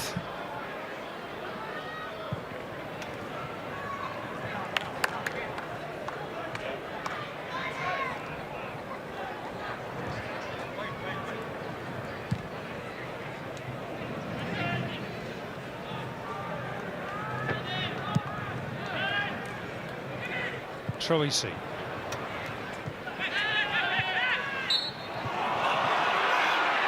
Chris Beath drawing the ire of the home supporters again. One or two of the home players, Andy Harper. Well, he picked a little nudge from Miliusnic. That's what he saw. That's what he blew for. And that is drinks. Spieth having to explain himself, not for the first time tonight. It's been such a keenly contested game of football, and it's still pretty much in the balance as we head into the final quarter of an hour or so. But that change by Marcus Babbel, or the two changes to be more precise, the bringing on of Tarek Elridge has somewhat changed the complexion of this game. Let's have a look at all the goals again from tonight's encounter so far. It started in the 11th minute, Andy, with Nikolai Muller's looping header. Yeah, lucky bounce to him off Jakobsen, the Adelaide skipper, but he's headed beautifully from there, and Adelaide got what they deserved with a really swift counter-attack. Hassan Toure with the goal. He's had a couple of other moments, but this is the best moment of the game. Just pure football, just beautiful from the Wanderers. Haven't in general been the dominant team, haven't been completely great tonight, but at that moment with Tarek Elridge, the skill to make the space, the ball to find Muller, and the header to cap it off was just the best piece of football you'll see for a long time. And Marcus Babbel, boy, he needs a win. Been under all sorts of pressure the last few weeks. In fact, his win percentage overall, 24.32, is almost a full 8% less than Josip Gombau, who of course was given the nudge a season or two back. Former Reds coach who found the going a bit tougher in Western Sydney. So this would do him and the Wanderers a power of good if they could get the 3 points tonight. And Mohamed Adams gone through, and he could seal it here, and he gets it second time off Paul Izzo and fires it home. His first goal in the A-League, and the Wanderers are 3-1 up, and that might be enough for the 3 points.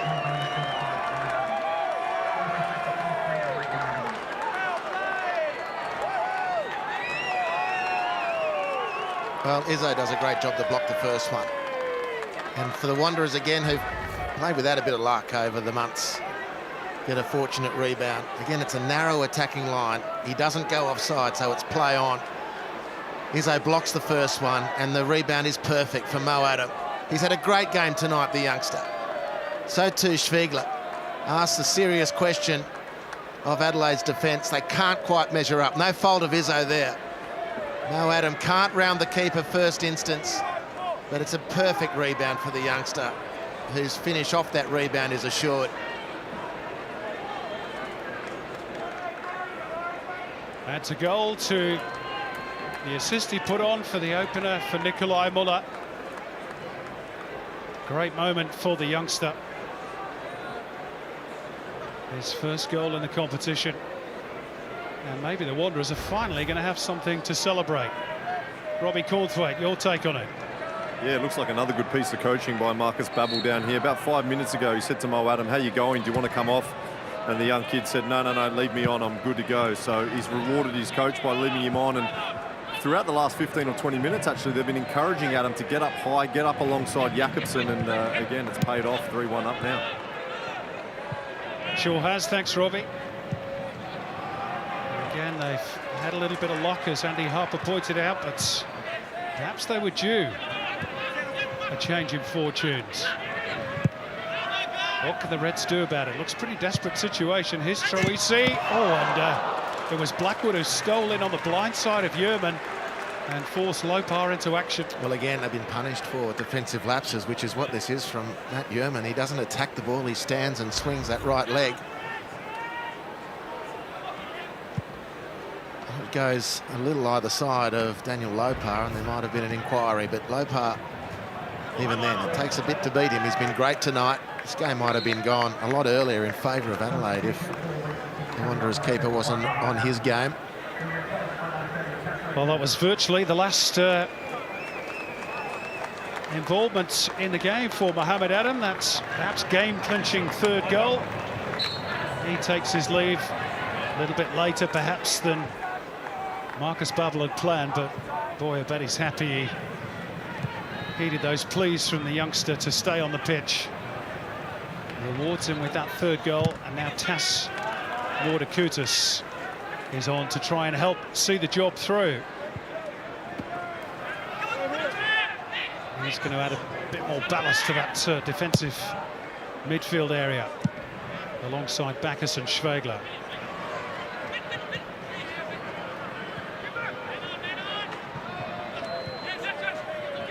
Still no changes made by Hertjan Verbeek. Here's Duke. There was a foul in back play, but advantage played to perfection this time by Chris Beath. Here's Daniel Georgievski looking to curl it. Only finding the gloves of Izzo. A good little break that for the Wanderers. Meantime, Jakobsen. Adelaide desperate now for a goal. Here's Al Hassan Toure on the left. Gets rid of Elrich. Swings it into the box. Blackwood underneath it. So too Yeoman. And coolly done in the end. That took a bit of presence of mind, didn't it, from Matt Yeoman? Nod the ball back to Lopar. Better from Al Hassan Toure. Nice turn and cross. And so many moments in this game at Adelaide have had chances they didn't take. And when they did look like taking them, they couldn't negotiate. Daniel Lopar. Here's Halloran. Trying to tee up James Troisi. Never looked likely, did it? Interesting, Simon, because from almost exactly the same part of the field, Ben Halloran scores a ripper last week. Not enough for him to back himself here. Passed on the responsibility to James Troisi. A change for the Reds, their first one, as Ben Halloran leaves the pitch on the far side. And Ryan Kitto is with us. And he does, not Halloran, but Kitto has a bit of a record of scoring goals against the Wanderers. 4 in his last 5 games against the men in red and black. Let's see if he can make it a grandstand finish, perhaps. Here's his first involvement. Into the stands off Ziegler.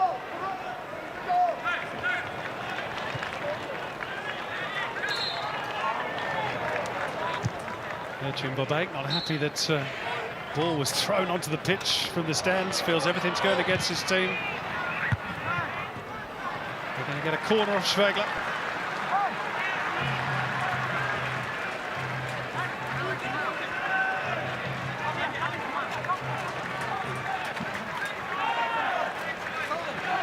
It's not quite now or never for the Reds, but getting close to that sort of territory. Miljusnic, nice shape to it. George Blackwood unable to convert. He gets a good side at it, George Blackwood. Maybe just misreads it in the end. Comes off his shoulder, I think. A couple of tough games coming up on the road for Adelaide in the next few weeks. The next engagement is away to Sydney FC, the champions. And then they go to Perth, the premiers. So they would have looked at this fixture, I'm sure, as one they would have wanted to take points from.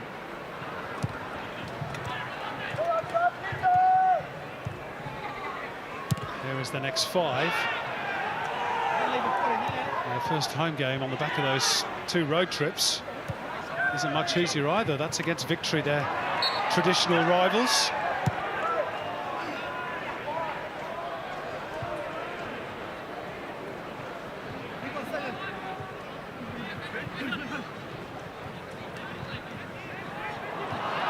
It's casual by Miljusnic, who's otherwise barely put a foot wrong tonight. Backus holding off the attentions of Troisi. They've had a real scrap all night, those two. And asserted himself more in the second half, Backus. Keanu Backus. He's won a game on the lad. And then your retort is, he's playing in South Africa. You know me too well, Andy. Well, if I don't after all these years, so I've got to give it up.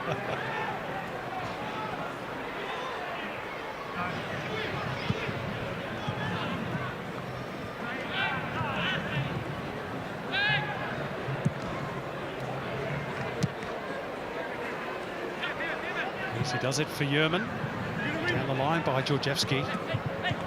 So Bacchus couldn't quite reach it. Strain there ahead of him. Here's Kitto. Elrich again.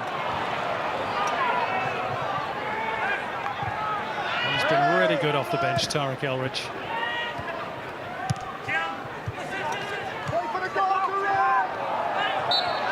And a foul by Doriga. And Herchan Verbeek is up out of his seat. Hugely frustrated. The message, start playing football, Andy. He's barking from the sideline. He's not exactly the type of coach you want to mess with. Not the first thing that comes to mind.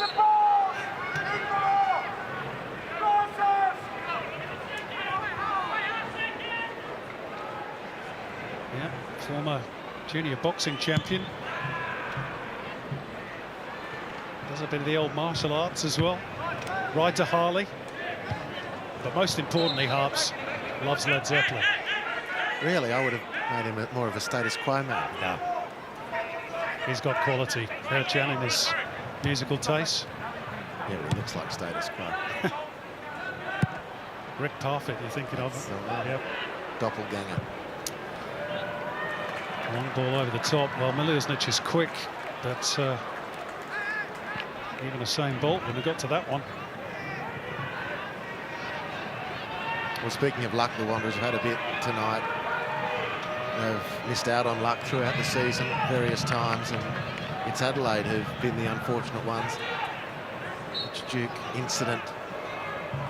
Judge not to have crossed the threshold of violent conduct. A couple of deflections falling favourably for the Wanderers, who were good enough to put those chances away.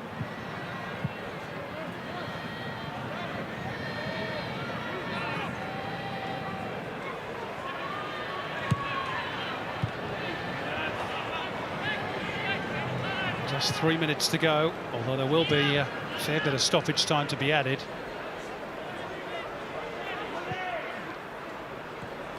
Troisi making the run. Mordakutis at his back. Slings the cross, it's not bad either, but Elrich underneath it. Michael Maria. That's the sort of dirty work that Nick Sullivan has been brought on to do.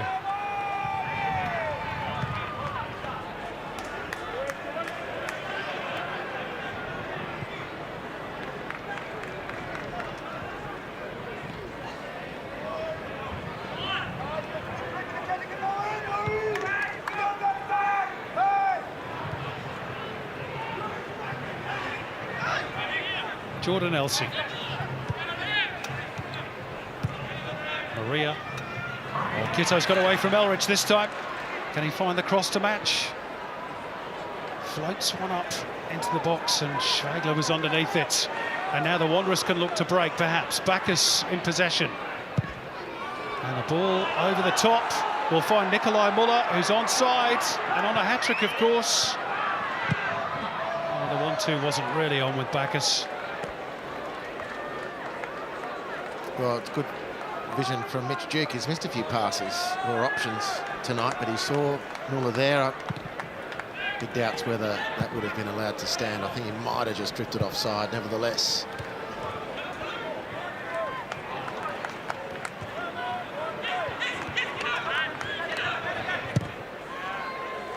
Now Al-Hassan Toure sneaking in on the blind side of Yerman. Yerman's back goal side now, though. Has the chance gone for the Reds? Oh! Ziegler, there was contact on Toure, and the two square up after the ball has long gone. Oh, and now Toure has pushed over his opponent, and this could all start to kick off here.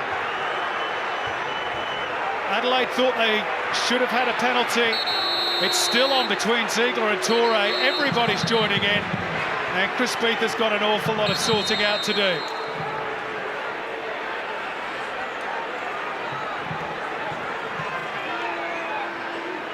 The big question, should Adelaide have been awarded a spot kick? Here it is again, Andy. We had a great chance in on goal and goes away from goal. From him, my first response is there's a case to answer. I think it's a penalty. Yep. And then the older, more experienced players of the Wanderers then zero in on the young target and milk it for all it's worth. He loses his cool from there. Well, Toure shouldn't have done that. There's all sorts of shirt fronting and bumping and barging going on after that.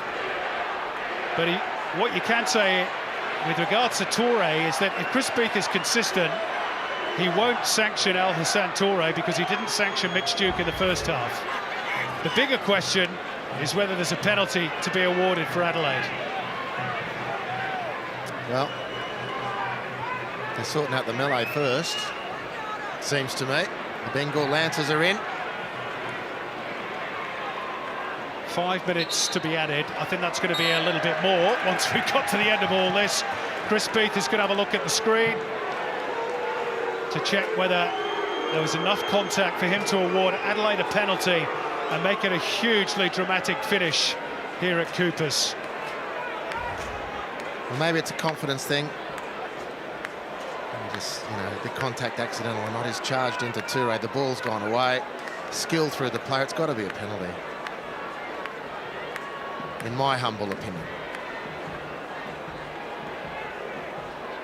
That's how it happened in real time. Yeah, I'm with you, Harps. I think it's a spot kick. But let's see what Chris Beath decides. And the ball first goes through, however, and this is where Al Hassan Toure's confidence maybe dropped a little bit. His touch didn't take him towards goal. He wants to have a look at this as well. Now, I imagine that if he opts to take sanction against Al Hassan Toure, there will be uproar here because of the inaction against Mitch Duke in the first half. This is the usual handbag stuff that follows that sort of an incident. All push and shove and raised arms, raised voices. And the two big things Chris Beath has to sort out: is it a penalty, and what does he do about Al Hassan Toure and perhaps Patrick Ziegler as well? Long delay. First decision is penalty, and I think that's the right option. Just explaining the decision now to Matt Yerman and Patrick Ziegler.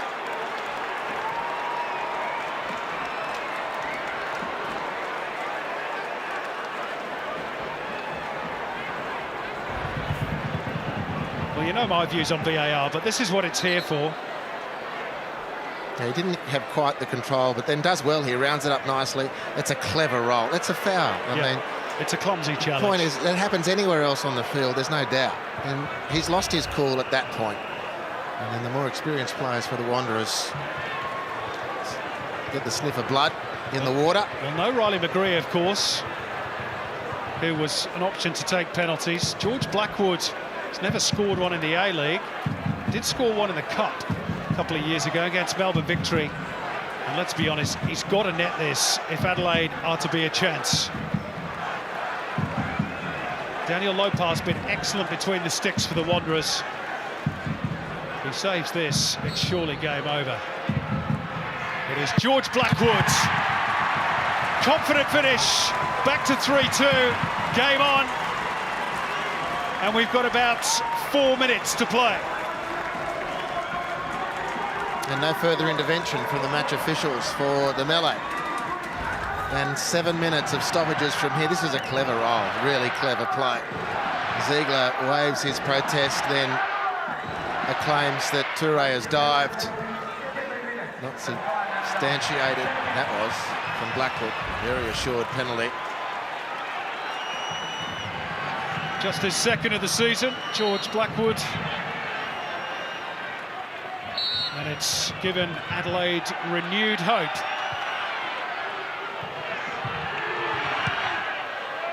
In the death throes of what has been a really intriguing contest. Al Hassan Toure did get a yellow card. Oh, he did. Well, there we go. I missed that one. Well, the fans rewarded. I mean, the team is on the cusp of a loss, but they deserve at least the stirring comeback of the penalty. And the last few minutes of furious action. They've put up with the heat like everyone. Their team's played well tonight. On balance and over the course of the 90 plus, probably the better of the two teams. Fortune's favoured the Wanderers. But can Adelaide push home and snatch an equaliser? Free kick floated towards the box, steered clear by Georgievski, not far enough though. Oh, did that come off the arm of Georgievski? You know what? I'm not sure it did it. Georgievski pleads his innocence. Wow, well, that's going to be interesting on the replay. Well, what about squeaky bum time for the Wanderers? Goodness me. He's had a match to control here, Chris Beath. Needed all his experience. The fans are ropeable. And they're all chanting for VAR around Coopers. Everyone on their feet. Georgievski with the angelic look on his face. They are checking it. Let's have another look. No, that's not going to be a penalty. It's just not. It glances off the elbow, but, yeah, but I don't think he's making himself bigger, is he? You know, the edict. I don't think, but who knows, Andy? Well, does his arm move away? I mean, I just don't know. The protocols for this now, I don't think that's going to be given. You know, his arm is moving towards the ball, though, isn't it? Oh, look. Yeah, but look where he's... Who knows? From what I've heard and seen, I don't think this one's going to be a penalty. Famous last words, Harps. Well, you know, I don't presume to say I understand the system, but... Chris Beath's having a long think about it, waiting to be advised by Kurt Ams. He's going to have a look. Goodness me. I think it's right that he has a look. I think it's right that he has a look. Could this game get any more dramatic? And he's already indicated that I've seen it and his arms were in. Yeah. Now, is there going to be compelling evidence that I got it wrong the first time, like irrefutable, obvious error type evidence? I don't know. Anyway, we'll let it run its course. It's a tough one. Who'd be a referee? And anyone who thinks VAR has taken the pressure off them, they should be Chris Beath at this particular moment, because this is, we talk about game-changing decisions made by referees, this is one. Of that there is no question. We're into the 8th minute of injury time. Georgievski said he pulled his arm away. But, you know, it's the natural spin of the body. His head's turned, his arms are in. Yeah. I know what you're saying, Harps. We've seen this stuff given before. Well, let's have a look. Drum roll, please. Penalty. There you go, Harps. There you go. Georgievski's saying he's had enough, he's going. Daniel Georgievski's saying, I'm off. I'm going down the tunnel. I'm not playing. Goodness me. Can you believe this? Marcus Babbel, so close to what is a hugely needed victory, could see it snatched away in the most dramatic of circumstances. A second penalty in injury time awarded against the Wanderers after they looked to be cruising at 3-1. I'm not sure I've ever seen anything to match this, even in terms of the huge VAR drama we've had over the last couple of years. Can Blackwood succeed again? It's all on this. Oh, and he's put it over the crossbar. You could not make this stuff up. Speechless, Andy Harper. Utterly speechless. Well, the VAR's off the hook. Chamberbait can scarcely believe it. And Marcus Babbel, who's had so many VAR decisions go against him and his team this season, must think that finally the gods have smiled on him. Daniel Georgievski breathing a huge sigh of relief.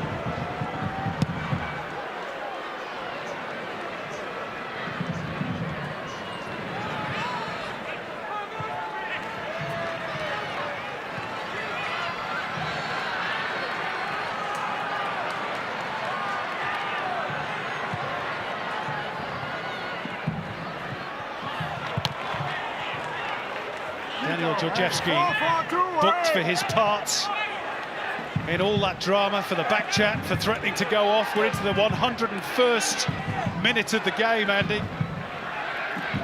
Well, the players are still going. They have to, and the wind's been taken out of my side. Just incredible. Oh, they fought so hard, Adelaide. Came back from the edge of oblivion. Forced the issue. And there we go, full time. And to say that is a much-needed win for the Wanderers is something of an understatement.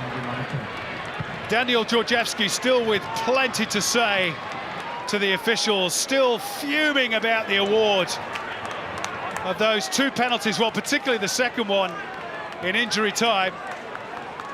But at the end, it matters not. Marcus Babbel and Herchem Verbeek can exchange words in a rather quieter way, which is good to see, given all the tension and the drama that we've had tonight. But for the Wanderers, it's their first win since their derby success back in October, and one that does relieve a huge amount of pressure on their coach. It is perhaps starting to build a little on Herchem Verbeek. 3 losses in 4 matches now for the Reds, including back-to-back at home.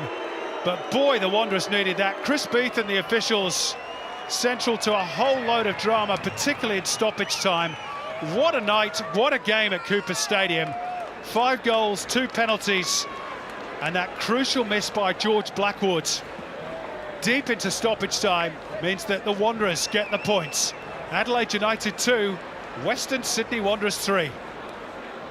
Wow, Robbie Cornthwaite, all yours, mate. Thank you very much, Simon. I'm joined by Nikolai Muller. Nikolai, have you ever been involved in a game like that? No, it's unbelievable. I don't know why, but it takes so long time. Every 4 hours, this is unbelievable, and it's not football for me. The way things that have been going for your side lately, did you think that was going to be another 2 points thrown away? Yes.